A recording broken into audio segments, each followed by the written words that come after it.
Bismillah Rahman Rahim. In this video session, I'm going to explain Computer Science Class 9's Section A only, and this is past paper 2025. Later videos, I will cover Section B and Section C.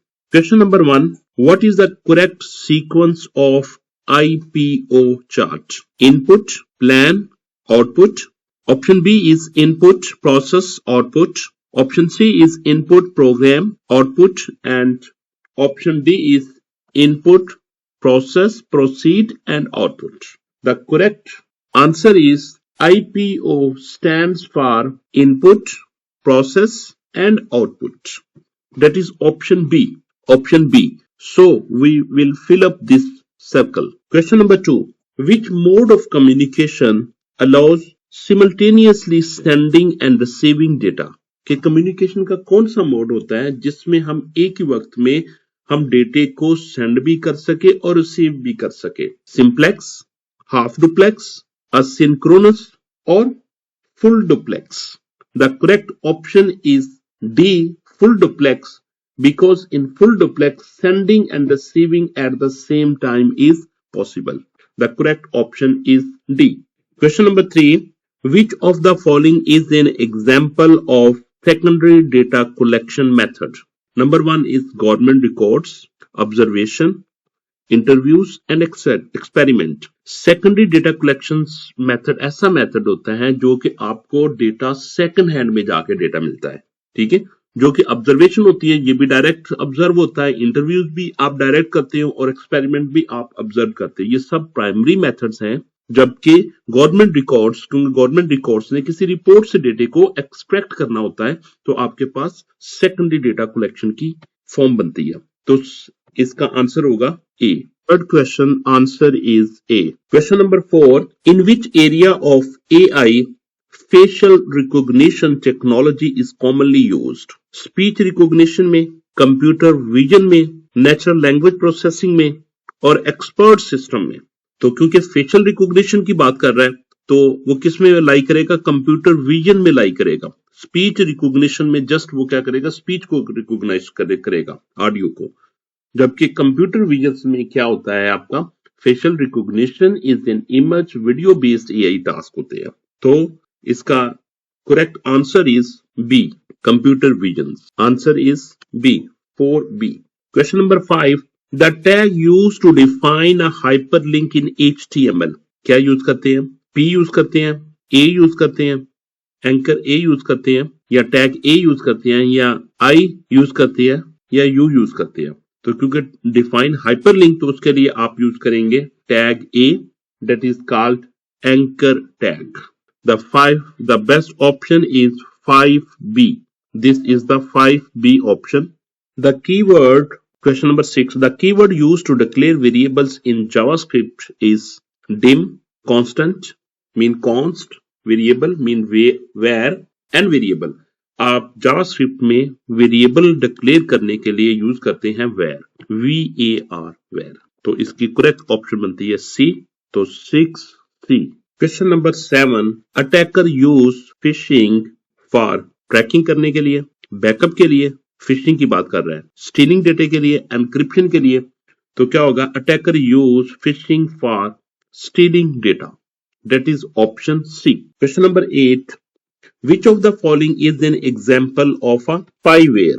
Free trial software, security tool, antivirus, and online tracking. Because spyware commonly tracks user activities like browsing behavior without permission. तो इसकी option क्या होगी? D option. 8D. I'm going to fill up 8D. This fourth option. Means fourth circle. Question number 9. Which of the following is not a valid JavaScript data type? Long, string, number, boolean. ये long इसमें नहीं होता JavaScript में. ठीक है? Long is not a type of used in JavaScript. So then option is 9A. Question number 10. Which of the following type of process is design thinking? Design thinking. Linear, random, iterative, and non-linear or predictive, because it's about design thinking जिसमें repetition task होते हैं और repetition task के लिए आपको पता iteration होती है, आइट्रेशन एंड नॉन लीनियर होगा। तो correct option is 10C। Question number 11, which of the following is the first step in solving a simple problem? किसी भी सिंपल प्रॉब्लम को सॉल्व करने के लिए पहला स्टेप क्या होता है? Design a plan, implement the plan, define and analyze the problem. That is the best. Evaluate? No. The correct option is define and analyze the problem. 11C. Question number 12. Identify the output device. Output device keyboard input device है, printer output device, mouse input device, scanner input device. क्योंकि output device पूछ रहा है तो that is printer. 12B, this is option B. Question number 13, the smallest unit of memory in a digital computer is bit, byte, kilobyte, word. The smallest unit in digital computer is bit, that is option A. This is Computer Science Past Paper 2025 Class 9. Class 9th, Section B, and it consists of 22 marks because there are 11 questions are there and each question consists of 2 marks. That's why total marks are 22. Answer the following parts briefly. आपने क्या करना है, या तो आपने ये main questions को attempt करना है या फिर आपने इसके जो अल्टरनेट क्वेश्चन को अटेम्प्ट करना है। इनमें से एक को आपने अटेम्प्ट करना है, एक चॉइस के तौर पर आपको दिया गया, ठीक है, हर एक पार्ट में। Question number 1, what is the purpose of phishing, also give an example. Phishing क्या होती है और इसकी एक एग्जांपल दीजिए। जी, पर्पस ऑफ फिशिंग, फिशिंग किस लिए यूज की जाती है? Phishing is a cyber crime technique. ये साइबर क्राइम की एक टेक्निक है in which attackers trick users into sharing sensitive information. और इसका पर्पस क्या होता है? Purpose of phishing to steel personal and financial information. इसका मकसद ये होता है कि यूजर से, अटैकर क्या करता है, यूजर से उसकी पर्सनल और फाइनेंस इंफॉर्मेशन लेता है ताकि वो उसको नुकसान पहुंचा सके। To gain unauthorized access to user account, किसी भी यूजर के अकाउंट को वो अनऑथोराइजली एक्सेस करना चाहता है, जो कि उसके राइट्स नहीं थे, लेकिन वो किसी तरीके से यूजर का डेटा चुरा के वहां तक पहुंचना चाहता है।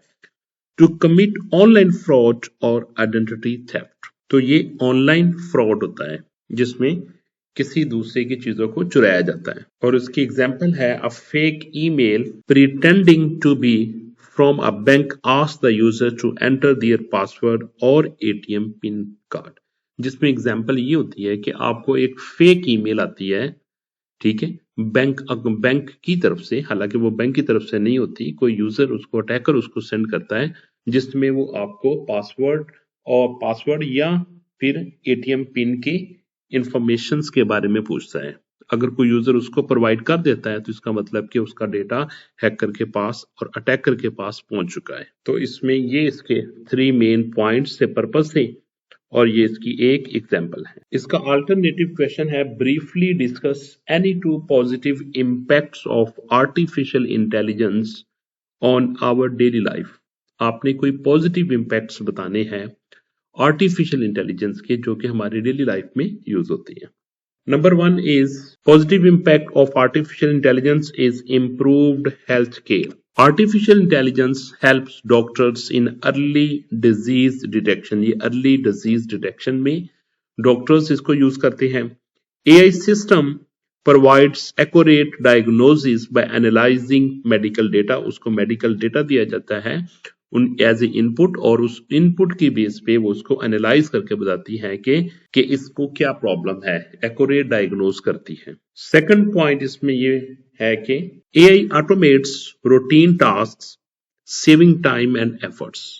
वो रूटीन टास्क होती है उसको वो ऑटोमेटिकली कर देती है, जिससे क्या होता है आपके पास सेव होता है, टाइम एंड एफर्ट्स आपकी सेव हो जाती है। सेकंड पॉइंट है smart systems improve daily productivity. तो जो स्मार्ट सिस्टम होते हैं इससे क्या होते हैं कि डेली प्रोडक्टिविटी भी इंप्रूव होती है। Question number 2, write down any 2 differences between second generation and third generation of computers. Second generation और थर्ड जनरेशन के कंप्यूटर्स में आपने क्या बताना है, डिफरेंसेस बताने हैं। Difference 1 is main technology. Main technology का डिफरेंस है जिसमें सेकंड जनरेशन यूजेस ट्रांजिस्टर्स क्या यूज करती है, ट्रांजिस्टर यूज करती है।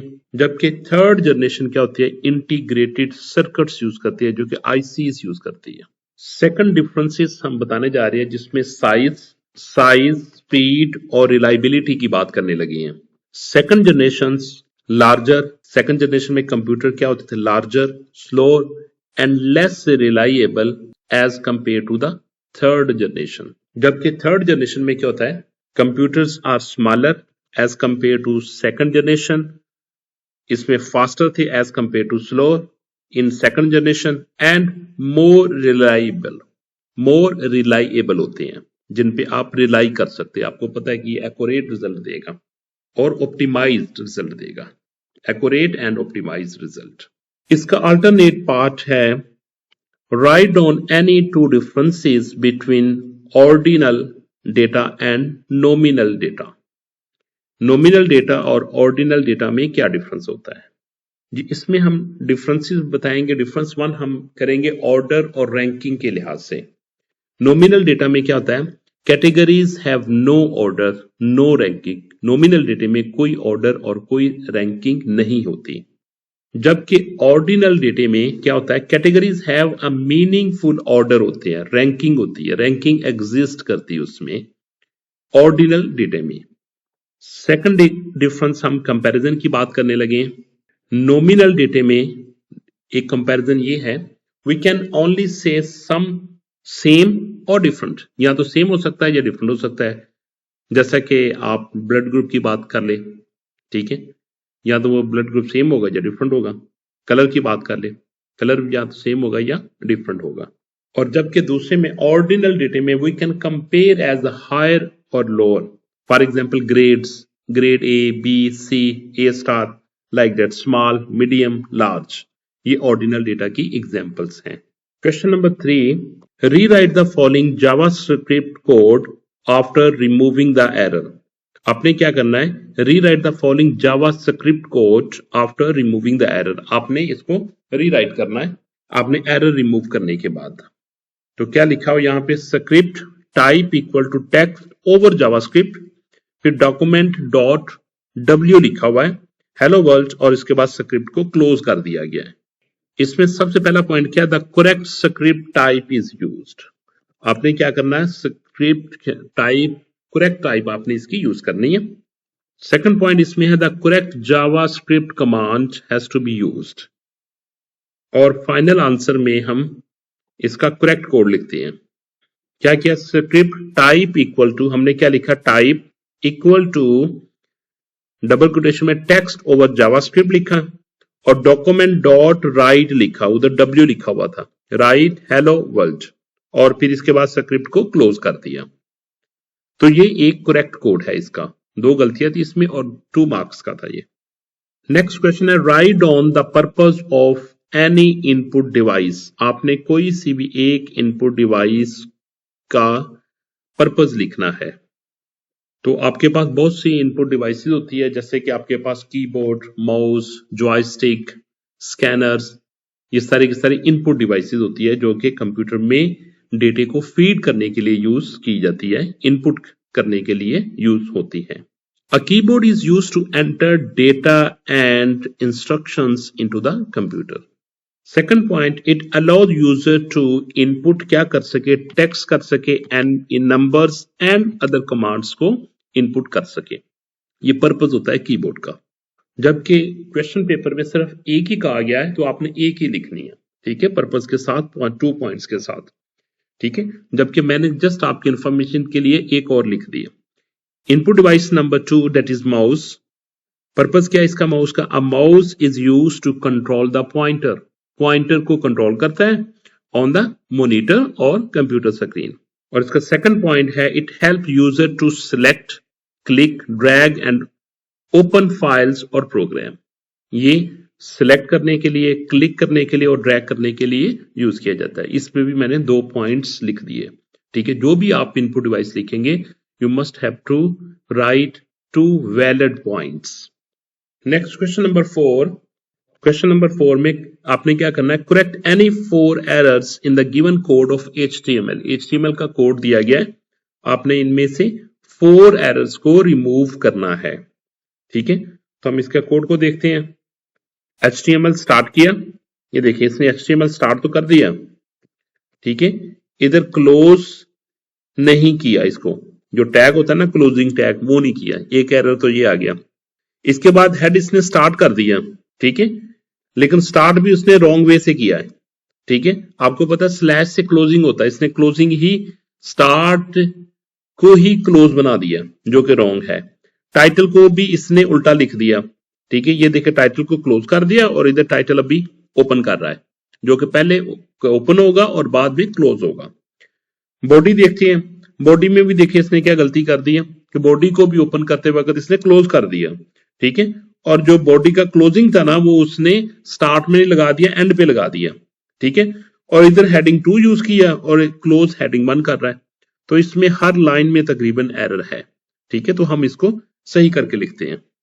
एरर्स आइडेंटिफाइड एंड करेक्टेड, आपने क्या करना, missing head tag edit correctly. और इसमें क्या किया गया, incorrect closing of head, head की भी इनकरेक्ट क्लोजिंग की है जो कि हमने फिक्स करना है। और इसके बाद रॉन्ग हेडिंग क्लोज की गई है H1 के साथ।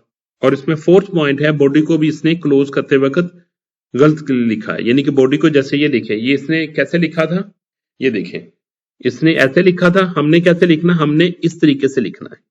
ठीक है, तो हमने इसका ये करेक्ट कोड लिख दिया। HTML से स्टार्ट किया, HTML से क्लोज कर दिया। हेड स्टार्ट हुआ, हेड को क्लोज कर दिया स्लैश लगा के। टाइटल स्टार्ट किया, टाइटल को क्लोज कर दिया, मेन पेज आ गया। बॉडी को स्टार्ट किया, बॉडी को क्लोज कर दिया। हेडिंग H2 से स्टार्ट की, हेडिंग H2 से क्लोज कर दी। ठीक है, अब देखिए ये कोड लिखा, देखिए मैं HTML पे क्लिक करता हूं तो HTML का क्लोजिंग टैग हाईलाइट होता नहीं है। अगर इसको मैं क्लोज कर देता हूं, यहाँ पे HTML क्लोज कर देता हूं, देखिए हाईलाइट हो गया। HTML मैंने स्टार्ट किया और क्लोज कर दिया, देखो दोनों हाईलाइट कर दिए इसने, ओपनिंग टैग को और क्लोजिंग टैग को। अब देखिए हेड पे मैं क्लिक करता हूं, हेड भी देखो वो हाईलाइट नहीं हो रहा क्योंकि इसमें गलती थी। तो मैंने क्या कर दूंगा, स्टार्ट को मैंने विदाउट स्लैश लिखूंगा जो कि एज यूजुअल लिखते होते हैं हर टैग में। ठीक है, अब देखिए इसने क्या कर दिया, हाईलाइट कर दिया। अब टाइटल के लिए देखिए, टाइटल में भी सेम एरर आ रहा है, तो मैं यहां से खत्म कर दूंगा टाइटल को, अभी भी देखिए हाईलाइट नहीं कर रहा, और यहां पे मैं क्लोजिंग कर दूंगा। जब मैं क्लोजिंग करूंगा तो देखो हाईलाइट करना शुरू कर दिया इसने। ठीक है, दोनों को हाईलाइट कर दिया, ओपनिंग टैग को और क्लोजिंग टैग को। इसके साथ बॉडी पे मैं जब क्लिक करता हूं तो बॉडी को भी हाईलाइट नहीं कर रहा। ठीक है, क्योंकि बॉडी भी रॉन्ग वे से लिखी गई है, तो यहां से मैं क्या कर दूंगा, इसको स्लैश को रिमूव कर दूंगा और यहां पे मैं स्लैश को एंटर कर दूंगा। तो देखिए उसने ओपनिंग टैग और क्लोजिंग टैग को हाईलाइट कर दिया। अब देखिए H2, देखिए H2 से मैंने स्टार्ट किया, इसको H2 से ही क्लोज होना चाहिए। जब मैं क्लोज करूंगा तो देखो वो उसको क्या हाईलाइट कर दिया इसने, H2 को हाईलाइट कर दिया। देखो HTML को भी कर रहा है, बॉडी को भी कर रहा है, H2 को भी कर रहा है, हेड को भी कर रहा है और टाइटल को भी कर रहा है। ठीक हो गया। नेक्स्ट अल्टरनेट क्वेश्चन है, क्वेश्चन नंबर 4 का, how does asynchronous transmission differ from synchronous transmission? Give any 2 points. कि synchronous asynchronous से कैसे डिफर करती है, कैसे डिफरेंट होती है। तो हम डिफरेंस देखते हैं टाइमिंग का। सिंक्रोनस में क्या होता है, data is sent using a common clock signal, जैसे क्लॉक का सिग्नल यूज होता है वैसे ही इसमें डेटे को सेंड करने के लिए ये डेटा सेंड करते हैं। ठीक है, और जिसमें ए होता है mean asynchronous, data is sent without a common clock, ये क्लॉक के बगैर ही डेटे को सेंड करता है, यानी इसका क्लॉक की सिस्टम के क्लॉक की स्पीड के साथ कोई ताल्लुक नहीं होता डेटे को सेंड करते वक्त। अब सेकंड डिफरेंस देखते हैं speed and efficiency point of view से। सिंक्रोनस जो होता है faster and more efficient for larger data, अगर आपके पास बिग डेटा हो, लार्जर डेटा हो, लार्ज डेटा फ्रेम हो, तो आप उसके लिए सिंक्रोनस यूज कर सकते हैं क्योंकि ये फास्टर होता है और एफिशिएंट वे से इसको वो हैंडल करता है क्योंकि ये सिस्टम के क्लॉक के साथ मूव करता है। जबकि असिंक्रोनस स्लोअर होता है but simpler for small data, लेकिन ये स्मॉल डेटा के लिए से यूज करते हैं इसको। ठीक है, लार्ज डेटा के लिए ये ज्यादा रिकमेंडेड नहीं किया जाता और ना ही रिलायबल है। Question number 5, write on any 2 differences between natural system and artificial system. Means कि नेचुरल सिस्टम और आर्टिफिशियल सिस्टम में क्या डिफरेंस होता है। Difference number 1 is origin. Natural system में क्या होता है, occurs naturally in the environment, वो नेचुरली एनवायरनमेंट प्रोवाइड करता है एज अ नेचर। और जबकि आर्टिफिशियल जो सिस्टम होता है created by humans to solve problems, वो ह्यूमन ने क्रिएट किया होता है सम प्रॉब्लम्स को सॉल्व करने के लिए। Second point is about control and design point of view. Natural system not controlled by humans, आपको पता नेचर ह्यूमन कंट्रोल नहीं कर सकता, ये नेचर ही इसको कंट्रोल करती है। Second point is artificial system designed and controlled by human, जो कि आर्टिफिशियल सिस्टम होता है ये ह्यूमन ने डिजाइन किया होता है और ह्यूमन इसको कंट्रोल कर रहा होता है और कंट्रोल करना चाहिए। नेक्स्ट, इसका क्वेश्चन नंबर 5 का अल्टरनेटिव क्वेश्चन है, write down any two differences between number data type and Boolean data type in JavaScript. Difference number 1 is type of values. Numbers में क्या स्टोर करते हैं, स्टोर न्यूमेरिक वैल्यूज जस्ट 10, 3.5 यानी कि integer, float value, double value और exponential values you can store in a number. जबकि boolean data types में क्या होता है, स्टोर्स ओनली ट्रू और फॉल्स, या तो ट्रू स्टोर किया जाएगा या फॉल्स स्टोर किया जाता है, जैसे कि हम पाइथन में यूज करते हैं। ठीक है, फ्लैग को हम ट्रू कर सकते हैं, किसी भी एक दूसरे वेरिएबल को ट्रू या फॉल्स कर सकते हैं, जिससे हम डिसाइड करते हैं कि हमने इस स्टेटमेंट को एग्जीक्यूट करना है या नहीं, या कितने टाइम एग्जीक्यूट करना है, यानी कि ये डिसीजन मेकिंग के लिए यूज की जाती है। सेकंड पॉइंट है इसका uses point of view. Question number 6, enlist any two differences between spam and spyware। Spam और स्पाईवेयर में क्या डिफरेंस होता है, spam versus spyware. Difference nature point of view, spam क्या करता है, unwanted messages sent in bulk, जो कि हमें मैसेज चाहिए भी नहीं होते, वो बल्क में वो डेटा मैसेजेस को सेंड करता है। जबकि spyware is a malicious software that secretly collect user data, जो चुपके से आके बैठ जाता है और वो आपके इंफॉर्मेशन कलेक्ट करता रहता है और अटैकर को और हैकर को ये सेंड करता रहता है, जिसने वो सॉफ्टवेयर बनाया हो मैलिशियस सॉफ्टवेयर, उसके ओनर्स को वो इंफॉर्मेशन प्रोवाइड करता रहता है। और सेकंड बात करेंगे कि हम इसके पर्पस पॉइंट ऑफ व्यू से कि स्पैम और स्पाईवेयर का क्या पर्पस होता है। Spam use mainly for advertising और स्कैम्स के लिए, एडवर्टाइजमेंट और स्कैमिंग पर्पस के लिए ये स्पैम यूज करते हैं। जबकि स्पाईवेयर का जो पर्पस होता है वो डेफिनेटली स्टील इंफॉर्मेशन, यूजर के डेटे को चुराना होता है, यूजर से सेंसिटिव इंफॉर्मेशन लेना होता है ताकि उसके डेटे को यूटिलाइज किया जा सके और उसके साथ फ्रॉड किया जा सके। Use to monitor activities and steal information. Alternate question number 6, alternate question is, how does simplex mode differ from half duplex mode? Give any 2 points. Half duplex mode में क्या होता है, एक्चुअली ये 3 तरह के मोड होते हैं, सिंप्लेक्स, हाफ डुप्लेक्स और फुल डुप्लेक्स। हमने डिफरेंस बताना सिंप्लेक्स में और हाफ डुप्लेक्स में।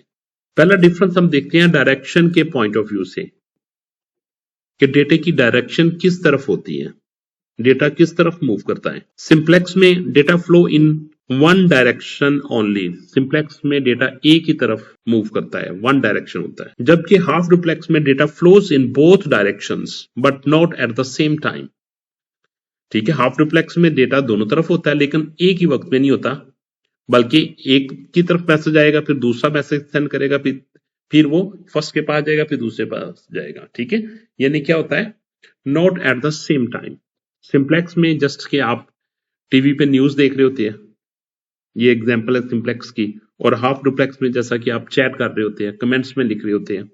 ठीक है, जैसे कि आप जब वीडियो देखेंगे तो उस वक्त सिंप्लेक्स होगा। ठीक है, जब मेरे साथ आप कमेंट में बात करेंगे तो मैं आपका आंसर दूंगा, या आप मुझसे कोई क्वेश्चन की सूरत में कमेंट भेजेंगे तो वो क्या होगा, वो हाफ डुप्लेक्स में आ जाएगा। या दूसरी एग्जांपल, तो जो कमेंट की एग्जांपल ये एक्चुअली फुल डुप्लेक्स में भी आ सकती है, लेकिन मैं जस्ट आपको एग्जांपल के तौर पर बता रहा हूं कि जिसमें यूजर क्या करते हैं, एक ही वक्त में एक वक्त में एक यूजर बात कर सकता है। अगर आप इसकी एग्जैक्ट एग्जांपल की तरफ जाए तो आप टेलीफोन कॉल होती है, जब आप बात कर रहे होंगे या तो आप सुनेंगे या आप बात करेंगे, ठीक है। तो वो एग्जैक्ट एग्जांपल है इसकी हाफ डुप्लेक्स की। Difference about communication point of view, simplex में क्या होता है, receiver can not send data back, ठीक है। सिंप्लेक्स में जैसा कि मैंने आपको बताया कि टीवी पे आप न्यूज सुन रहे हैं, ठीक है, तो वहां पे आप डेटा को आप वापस उसको सेंड नहीं कर सकते, आप जस्ट उसको डेटा को रिसीव कर सकते हैं। हाफ डुप्लेक्स में both devices can send and receive alternatively, ठीक है, इसमें अल्टरनेटिवली है, सिमल्टेनियसली होगा तो फिर फुल डुप्लेक्स आ जाएगा। ये वर्ड का आपने खास ख्याल रखना है, अल्टरनेटिवली डेटा यूज किया जाता है इसमें हाफ डुप्लेक्स में। Question number 7, how does a circuit switching work, circuit switching कैसे काम करती है। Working of circuit switching, step number 1 establishing a connection, step number 1 establishing a connection, सबसे पहले उसने कनेक्शन को एस्टेब्लिश करना होता है। अ डेडिकेटेड कम्युनिकेशन पाथ, एक डेडिकेटेड पाथ उसने एस्टेब्लिश करना होता है जो सिर्फ इसके लिए डेडिकेट हो, यानी कि कोई और जब ये यूज कर रही हो कोई दूसरा उसको यूज ना कर सके। Is established between sender and receiver. Second point is data transmission, data is transmitted continuously over the established circuit, जो उसने पाथ एस्टेब्लिश किया होता है उस पाथ को यूज करते हुए ये क्या करती है, कंटिन्यूसली डेटा ट्रांसमिट करती है। Third step is termination, after communication and the circuit is release, जब वो सब डेटा सेंड कर लेते हैं, कंप्लीट डेटा सेंड करने के बाद वो क्या करती है, कनेक्शन को सर्किट जो उसने एस्टेब्लिश किया होता है उसको खत्म कर देती है, रिलीज कर देती है। इसकी एग्जांपल है traditional telephone calls using circuit switching. आपको पता है कि जब दो पर्सन आपस में बात कर रहे होते हैं यूजिंग द टेलीफोन लाइंस, तो जब थर्ड पर्सन उसको ट्राई करता है तो उसको कॉल बिजी सुनाई देती है। Next question is list down any 4 phases of design thinking, design thinking के आपने 4 phases लिखने हैं। phases of design thinking, number 1 is phase 1 is empathise, understand the problem and user need, आपने देखना है कि प्रॉब्लम क्या है और यूजर की नीड इसमें क्या है, यूजर को किस चीज की जरूरत है। सेकंड पॉइंट इसमें है डिफाइन, फिर आपको क्या करना होता है फेज 2 में, clearly define the problem to be solved. Phase 1 में आप प्रॉब्लम आइडेंटिफाई करते हैं, सेकंड में उस प्रॉब्लम को डिफाइन करते हैं, define the problem to be solve, कि इसको कैसे सॉल्व किया जाए। Phase third is ideate, think of different ideas and possible solutions, तो आपने क्या करना होता है, देखना होता है कि इस प्रॉब्लम को सॉल्व कैसे किया जा सकता है, किन किन तरीकों से, कौन कौन से पॉसिबल और ऑप्टिमाइज्ड वे हैं इस प्रॉब्लम को सॉल्व करने के। फोर्थ पॉइंट इसमें आ जाता है प्रोटोटाइप, डेवलप अ मॉडल और सैंपल सॉल्यूशन, आपने स्टेप नंबर 3 में different types of solution discuss करने हैं और जो मोर ऑप्टिमाइज होगा उसको आपने सिलेक्ट करते हुए क्या करना होता है, सैंपल मॉडल देना होता है, मॉडल पेश करना होता है और जहां उसका सैंपल सॉल्यूशन प्रोवाइड करना होता है, that is called prototype. Question number 8, how are concepts represented in a concept map? Concepts are represented using boxes or circles, आप बॉक्सेस और सर्कल को यूज करते हुए अपने कॉन्सेप्ट को रिप्रेजेंट कर सकते। Second point is about line और एरोज, जो कि उसका फ्लो शो करेगी, डायरेक्शन को रिप्रेजेंट करेगी, are used to connect related concepts. Third point is about linking words. Linking words on the lines show the relationship between concepts. Fourth and last point is concepts are arranged from general to specific. आपने from general से specific की तरफ उसको concepts को show करना होता है। Question number 8, alternative question is list down any 4 examples of primary data collection method. Primary data collections के 5 method बताने हैं आपने। Number 1 is interview. Number 2 is questionnaire, जिसमें आप क्वेश्चंस प्रोवाइड करते हैं और उनसे डेटा कलेक्ट करते हैं। थर्ड इज ऑब्जर्वेशन, कि आपने खुद जाके ऑब्जर्व करते हैं कि प्रॉब्लम मैन्युअली प्रॉब्लम को कैसे सॉल्व किया जाता है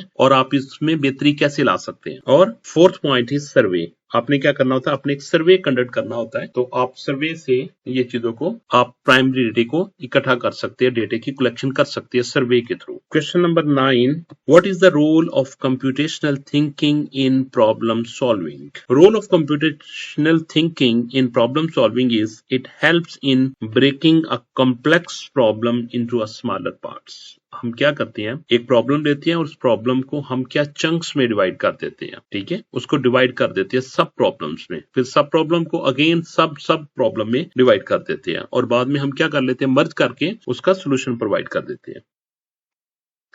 सेकंड स्टेप इसमें है, it enables identifying pattern and important information.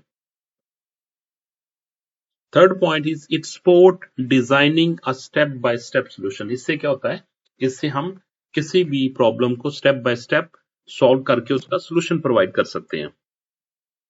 Fourth point है, it helps in finding efficient and logical solutions. ये दोनों दो डिफरेंट पॉइंट्स है जिसमें एफिशिएंट हम उसको सॉल्यूशन प्रोवाइड करते हैं। Efficient means with in less input we are providing the more efficient, more profit in this sense, mean efficient हम आंसर उसको प्रोवाइड करते हैं, ठीक है, more optimized आंसर होता है एंड लॉजिकल सॉल्यूशन उसका प्रोवाइड करते हैं। Question number 9 alternative question is what will be the output of the following JavaScript code. Variable marks equal to 45, if marks greater than 40, documents dot write you have passed, else document dot write you have failed। इसमें क्या करेगा, marks एक variable है जिसमें क्या value store है 45, check करेगा 45 is greater than 40, तो कंडीशन क्या होगी, ट्रू, क्योंकि 45 बड़ा होता है 40 से, तो ये क्या करेगी, यू हैव पास्ड ये डिस्प्ले कर देगी और इसको इग्नोर कर देगी। तो फाइनली मैं क्या कह सकता हूँ, marks equal to 45, check the condition 45 is greater than 40, output is you have passed। Question number 10, what is the importance of flowchart in solving a problem? Flowchart की प्रॉब्लम को सॉल्व करते वक्त जब प्रॉब्लम सॉल्व में क्या अहमियत होती है। A flowchart provides a clear visual representation of a solution। ये क्या प्रोवाइड करता है, क्लियर विजुअल रिप्रेजेंटेशन होती है कि आपने इस प्रॉब्लम को सॉल्व कैसे करना है। Number 2, it helps in understanding the logic of a problem easily। आप इस प्रॉब्लम की लॉजिक को भी इजीली अंडरस्टैंड कर सकते हैं कि इस प्रॉब्लम में कौन सी लॉजिक यूज की गई है। Third point is it makes error detection easier before writing a program. इससे क्या होता है, आप एरर डिटेक्ट कर सकते हैं बिफोर राइटिंग एक्चुअल कोड, क्योंकि फ्लो चार्ट पहले लिखा जाता है जो कि डिजाइन फेज का एक टास्क है, जबकि कोड लिखना इंप्लीमेंटेशन फेज का टास्क होता है। Fourth point is it improves communication among programmer and user. इसका अल्टरनेट क्वेश्चन है, how does cloud computing allow user to store and access data online? Cloud computing store data on remote servers instead of local computers। के वो आपके पास computer नहीं होता तो आप क्या करते हैं, रिमोट सर्वर पे डेटा को स्टोर करते हैं। वो रिमोट सर्वर कहीं पे भी हो सकता है, यानी कि वो फिजिकली आपके पास नहीं होता, तो आप क्लाउड पे अपना डेटा स्टोर कर देते हैं, जिसको हम रिमोट सर्वर कह रहे हैं। Second point is user can upload and save data on the internet. User अपना डेटा उसमें अपलोड कर सकता है और उसको सेव भी कर सकता है और can be accessible anywhere at any time. Third point is data can be accessed using any device with in internet connection. किसी भी डिवाइस के साथ आप डेटा को एक्सेस कर सकते हो यूजिंग इंटरनेट। और सबसे बड़ा जो फायदा है इसमें, it allow any time and anywhere access to data. Question number 11, that is the last question. What is the value of y after the following code is executed in JavaScript? Variable y equal to 10, variable z equal to y plus 10, y equal to z minus 5। ये देखें, right की value left को दी जाती है, y will get a value 10। Okay, next ये वाला expression दिया जाएगा z को, it means z will get the value y plus 10 और y में क्या पड़ा हुआ 10 प्लस 10 20, यानी कि 20 स्टोर होगा z में। Next, the value of y is updated by using z minus 5। The value is in z is 20 minus 5 15, y will get 15। This is the answer। Question number 11 का alternative question है, how does design thinking contribute to create innovative solution? Give any 2 points। Point number 1 is user focused solution। Design thinking focuses on understanding user needs leading to better solution। किस पे focus करती है, understanding user needs, कि user को क्या चाहिए, user की need क्या है, इस पे फोकस करती है। Second point is about creative problem solution, problem solving. It encourages creative ideas and exploring multiple solutions to a problem. इसमें different ideas को explore किया जाता है और फिर उनको select किया जाता है the best one, that is optimized one. This is Computer Science Past Paper 2025, Section C. Section C total marks are 20, means 4 times 5 equivalent to 20, means that you have to attempt 4 questions and each question consists of 5 marks. Question number 3, compare any 3 features of ring topology and star topology. Also draw the diagram of both. आपने क्या करना है, आपने ring topology और star topology के 3 features को compare करना है और फिर उनकी डायग्राम को ड्रा करना है. रिंग टोपोलॉजी और स्टार टोपोलॉजी, और हम फीचर डिस्कस करने जा रहे हैं डेटा फ्लो के लिहाज से. Data move in ring topology, data moves in a circular path. एक सर्कुलर पाथ में डेटा मूव करता है from one device to another device. क्योंकि ये सर्कल की तरह की बनी होती है तो इसलिए डेटा इसमें सर्कुलर मूव करता है, एक कंप्यूटर से फिर दूसरे कंप्यूटर सो ऑन मूव करता रहता है. Star topology, data passes through a central hub switch. क्योंकि स्टार टोपोलॉजी में जो मेन पार्ट होता है वो हब होती है, और जब all computers are connected with that hub तो हम कह सकते हैं कि सेंट्रल हब के पास डेटा जाता है और वहां से डेटा वो ट्रांसफर होता है दूसरी डिवाइसेस की तरफ. सेकंड पॉइंट इसमें है फेलियर इफेक्ट. कि फेलियर इफेक्ट क्या होगा रिंग टोपोलॉजी पे और स्टार टोपोलॉजी पे. देखिए, failure of one node can affect the whole network. The whole network को वो अफेक्ट करती है. एक नोड के खराब होने से पूरे का पूरा नेटवर्क बैठ जाता है. जबकि स्टार टोपोलॉजी में failure of one node does not affect others. जबकि कोई एक नोड के खराब होने से, कोई एक नोड के काम छोड़ने पे कोई इफेक्ट नहीं आता, जो कि स्टार टोपोलॉजी में होता है. हाँ, जो हब है वो काम करना ना छोड़ दे. अगर हब काम करना छोड़ देती है तो फिर उसमें भी होल नेटवर्क बैठ जाता है. Number 3, installation point of view. Difficult to install and reconfigure.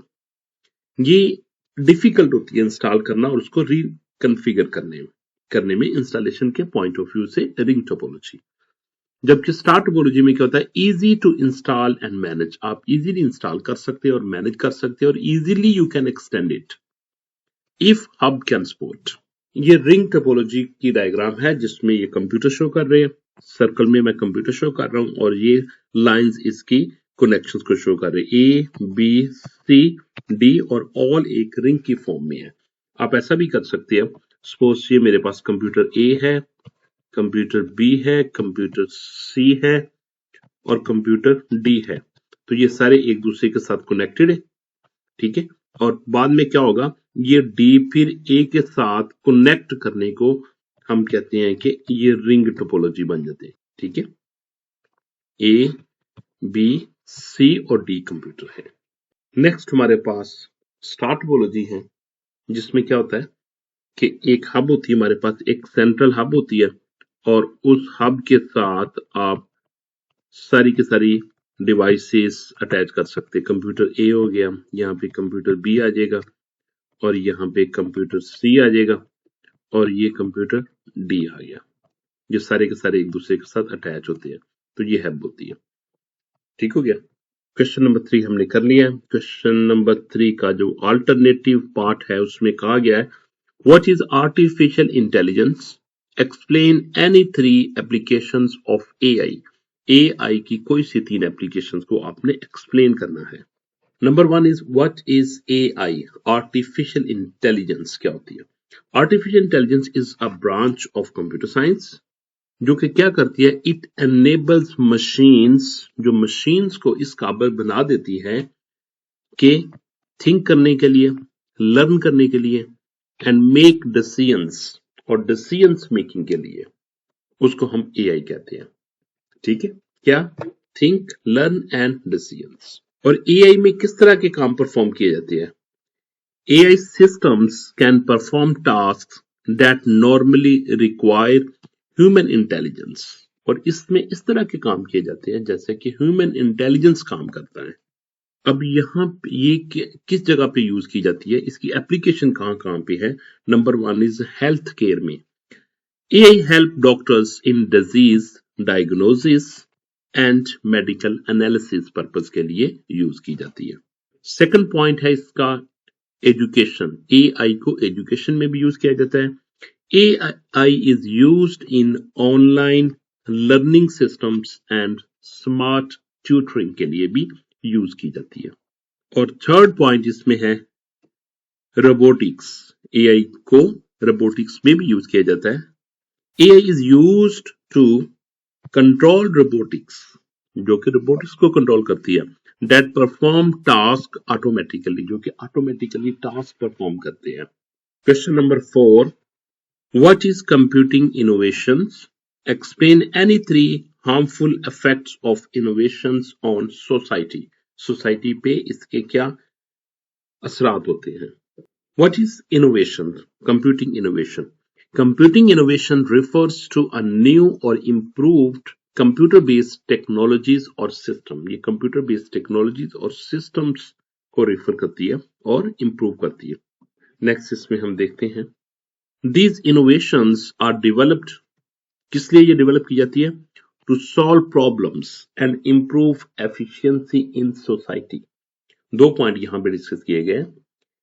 Innovations are developed to solve problems, कि वो प्रॉब्लम्स को सॉल्व करने के लिए यूज की जाती है, and improve efficiency in society, और एफिशिएंसी को इंप्रूव की जाती है, और एफिशिएंसी को इंप्रूव करने के लिए यूज की जाती है इन सोसाइटी। इसका हार्मफुल इफेक्ट क्या आएगा? Number 1 is unemployment. Automation can replace human jobs causing unemployment. इससे क्या होगा कि कंप्यूटिंग हर जगह पे काम करेगी, कंप्यूटिंग इनोवेशंस, और लोगों की जॉब्स वहां से खत्म हो जाएगी और होने का खतरा है। सेकंड पॉइंट इसमें है privacy issues. Misuse of technology can lead to loss of personal data. अगर इसमें टेक्नोलॉजी का मिसयूज किया जाए तो इससे क्या हो सकता है कि आपके पर्सनल डेटे को भी खतरा है, वो भी लॉस हो सकता है। और थर्ड इफेक्ट जो इसमें आएगा वो आएगा सोशल आइसोलेशन में। Excessive use of technology reduce face to face interaction. आपको पता है कि सोशल इंटरेक्शन तो बढ़ जाएगी, ठीक है, टेक्नोलॉजी पे जो ऑनलाइन इंटरेक्शन तो बढ़ जाएगी, लेकिन सोशल आइसोलेशन ज्यादा हो जाएगी, लोगों का एक दूसरे के साथ मिलना जुलना कम हो जाएगा। Excessive use of technology reduce face to face interaction, तो फेस टू फेस इंटरेक्शन कम हो जाएगी। क्वेश्चन नंबर 4 का अल्टरनेटिव क्वेश्चन है write in HTML code using the following tags. आपने एक HTML कोड यूज करना है, कोड लिखना है जो कि इन टैग्स को यूज करे, जो कि पैराग्राफ के लिए, बोल्ड के लिए, इटैलिक के लिए, अंडरलाइन के लिए और एम्फसाइज के लिए यूज किया जाता है। हमने HTML का कोड लिखा, हमने HTML को स्टार्ट किया, HTML को क्लोज कर दिया, बॉडी को स्टार्ट किया, बॉडी को क्लोज कर दिया, फिर हमने टैग पैराग्राफ टैग यूज किया P, this is a B bold के लिए, बोल्ड को स्टार्ट किया, बोल्ड को क्लोज कर दिया, टेक्स्ट लिखा और पैराग्राफ को भी क्लोज कर दिया। ठीक है, याद रखें आपने टैग को स्टार्ट करना होता है और आपने उसको मस्ट बी क्लोज करना होता है। कुछ टैग्स ऐसे होती है जिनको क्लोज नहीं करना पड़ता और कुछ ऐसे होते हैं जो कि क्लोज करना पड़ता है, ठीक है, जो कि स्लैश के साथ क्लोज किए जाते हैं। फिर ये P लगा दिया, ये भी पैराग्राफ को क्लोज कर दिया, और इसमें मैंने क्या यूज किया? I यूज किया, इटैलिक, और इटैलिक को मैंने क्लोज कर दिया इधर, ठीक है। फिर अंडरलाइन यूज किया U, और यहाँ पे U को क्लोज कर दिया। फिर एम्फसाइज किया, स्पेशल इंपॉर्टेंस के लिए एम्फसाइज यूज किया और यहाँ पे एम्फसाइज को क्लोज कर दिया, ठीक है। तो ये सब के सब टैग एक ही प्रोग्राम में यूज किए गए। अगर मैं इसकी आउटपुट आपको दिखाता हूं तो आप देखें कि आउटपुट में कैसे शो कर रहा है। ये देखिए टैग लिखा हुआ P, मैंने जब क्लिक किया तो P को उसने जो क्लोजिंग था वहां से उसने कैच कर लिया, पकड़ लिया। B था, B को क्लोज कर लिया। HTML को मैंने स्टार्ट किया, HTML को क्लोज कर दिया। फिर बॉडी को मैंने स्टार्ट किया, बॉडी का टैग को उसको क्लोज कर दिया। मैंने इस कोड को रन किया ब्राउजर में, तो देखिए वो आपको आउटपुट शो कर रहा है बोल्ड के साथ, इटालिक के साथ, अंडरलाइन के साथ और एम्फसाइज टेक्स्ट के साथ। ठीक हो गया। Question number 5, write JavaScript program to display the numbers from 1 to 20। आपने क्या करना है, जावास्क्रिप्ट का एक प्रोग्राम लिखना है जिसमें नंबर डिस्प्ले करने हैं फ्रॉम 1 to 20। तो यहाँ पे जावास्क्रिप्ट का कोड लिखना हम स्टार्ट करते हैं। मैंने जावास्क्रिप्ट का टैब स्टार्ट किया, मैंने लिखा script type equal to text over JavaScript. ठीक है, ये आपने डबल कोटेशन में लिखना है। इसके बाद आपने क्या करना है, क्योंकि 1 से लेकर 20 तक शो करने हैं, तो आपने वेरिएबल डिक्लेयर किया, वेरिएबल आई डिक्लेयर किया। आप कोई भी वैलिड वेरिएबल डिक्लेयर कर सकते हैं, आप एक्स भी डिक्लेयर कर सकते हैं। आपने लिखा वेरिएबल एक्स इक्वल टू, कहां से स्टार्ट करना, ये उसकी इनिशियलाइजेशन होती है और सेमीकोलन लगाना आपने। ठीक है, ये इसकी इनिशियलाइजेशन होती है कि आपने स्टार्ट कहां से करना है। ठीक है, इनिशियलाइजेशन, और ये लूप में एक ही मर्तबा होती है। इसके बाद इनिशियलाइजेशन के बाद सेकंड स्टेप होता है, वो किधर जाएगा, वो कंडीशन की तरफ देखेगा जैसा कि आपने एक्स लिखा या आई लिखा, वो देखेगा कि x less than equal to 20 है, तो क्या करे, इसके बॉडी में जितनी स्टेटमेंट लिखी हुई है वो सारी की सारी एग्जीक्यूट करेगा। ठीक है, कितनी स्टेटमेंट लिखी हुई है, सपोज देखें ये ब्रेसिस स्टार्ट हुई, ये ब्रेसिस एंड हुई। इसके अंदर अगर मैंने 3 स्टेटमेंट लिखी हुई है तो वो एक आइट्रेशन में ये तीनों परफॉर्म करेगा। ठीक है, लेकिन यहां पे क्योंकि मैंने एक स्टेटमेंट लिखी हुई, जस्ट मैं आपको इसका सिंटेक्स बता रहा हूं कि जितनी भी स्टेटमेंट लिखी होगी ये कर्ली ब्रेसिस के दरमियान, वो सारी की सारी लूप का पार्ट होगी। एक बार लूप के चलने पे वो सारी की सारी स्टेटमेंट चलेगी, लेकिन अभी फिलहाल एक ही स्टेटमेंट लिखी हुई है जो कि डॉक्यूमेंट डॉट राइट, क्या लिखे, आई की वैल्यू प्लस क्या करे, बी आर कर दे, ब्रेक लाइन कर दे, लाइन को ब्रेक कर दे, ताकि वो इस तरीके से लिखे 1 2 3 4 सो ऑन 20 तक। ठीक है, और इसका मैं आपको ब्राउजर पे भी रन करके दिखाता हूं। देखिए यहाँ पे 1 से उसने स्टार्ट किया, 1 2 3 4 5 20 तक उसने सारे के सारे नंबर लिख दिए, 1 से लेकर 20 तक। इसका कोड क्या लिखा हुआ था वो भी मैं आपको डिस्प्ले करवाता हूँ। ये इसका कोड लिखा हुआ। ठीक है, आप इसमें नोटपैड प्लस प्लस में देख सकते हैं। ये HTML का था, ये हेड का था, ये बॉडी का था, ये हेडिंग 1 नंबर 1 to 20 डिस्प्ले करेगा, और इसके बाद ये जावास्क्रिप्ट का कोड यहां से स्टार्ट होता है। ये सारा का सारा जावास्क्रिप्ट का कोड है। ठीक है, जिसमें वेरिएबल डिक्लेयर किया गया, लूप लगाया गया फॉर आई इक्वल टू 1 से लेकर लेस देन इक्वल टू 20 तक, आई में प्लस प्लस किया गया, document dot right I plus ये किया गया, ब्रेक की गई लाइन। ठीक है, अगर आपने 1 से लेकर 50 तक लिखना तो आपको यहाँ पे सिर्फ जस्ट स्टेटमेंट को चेंज करना पड़ेगा।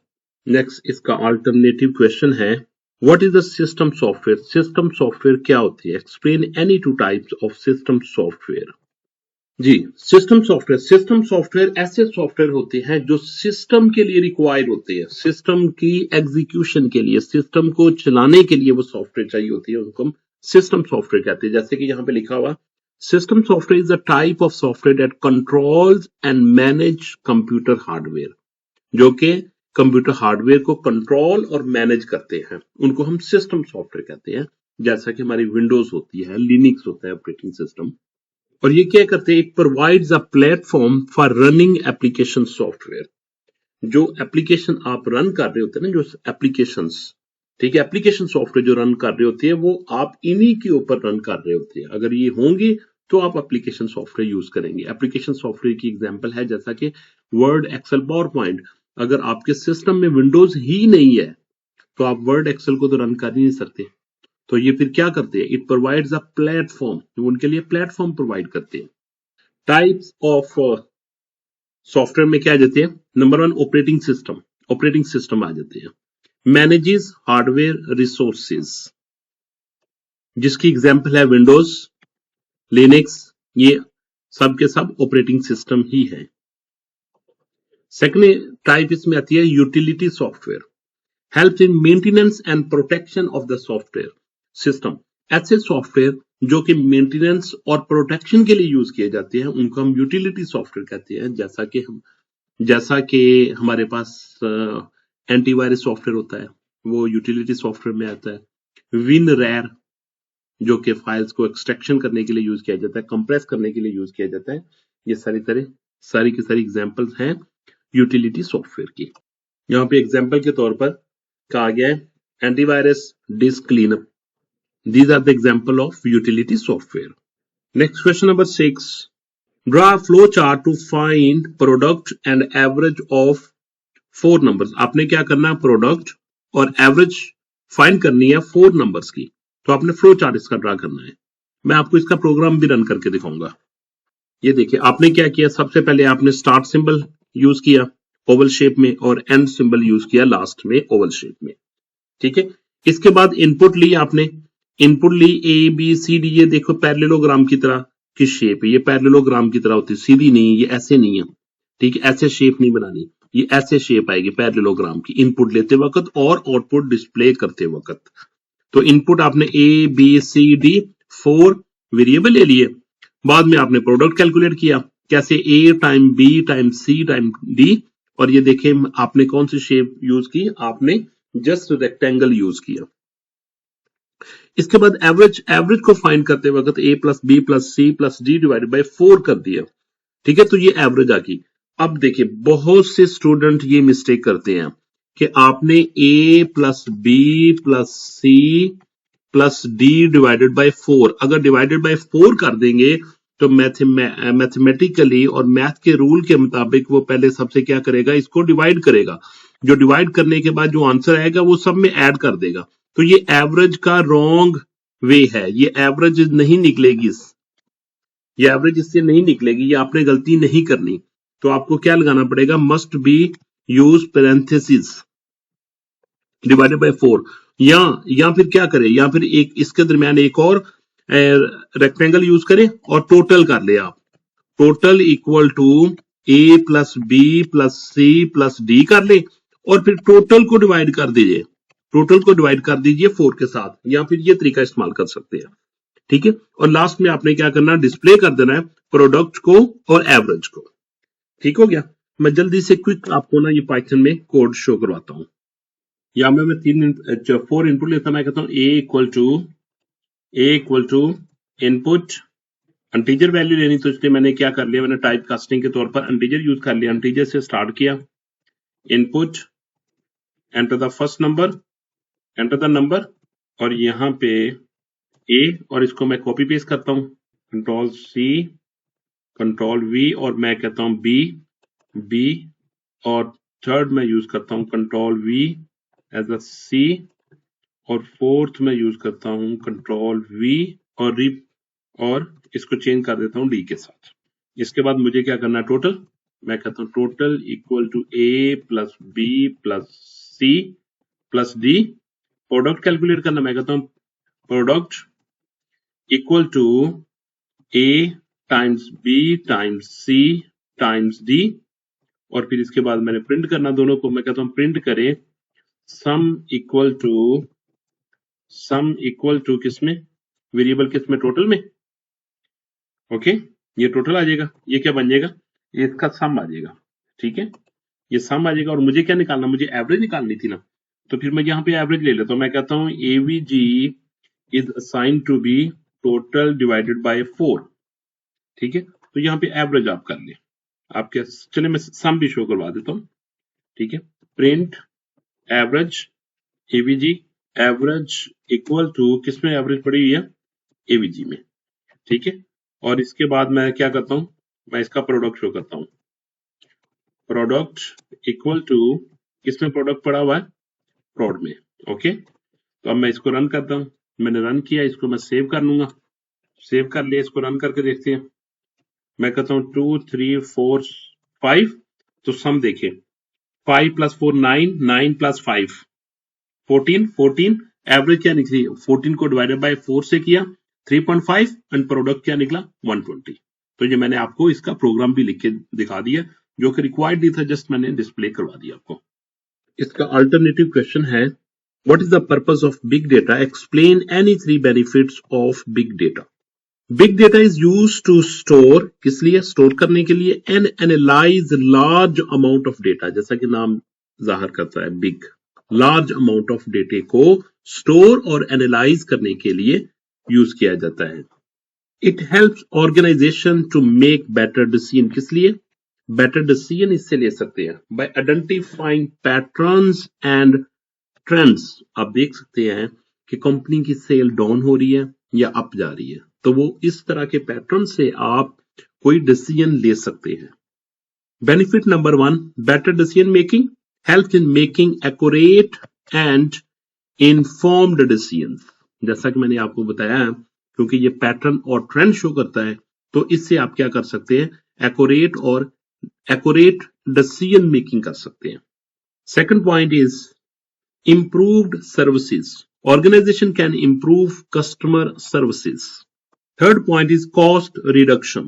Help in reducing operational cost. इससे आप क्या कर सकते हो? उसके ऑपरेशनल कॉस्ट को रिड्यूस कर सकते हो, क्योंकि ये आपके पास जब डेटा होगा तो ट्रेंड्स और पैटर्न्स आपको समझ आ जाएंगे, तो उसके लिहाज से आप डिसीजन करेंगे और जिस डिसीजन में आप वो काम करेंगे जो कि इफेक्टिव होगा ऑर्गेनाइजेशन के लिए।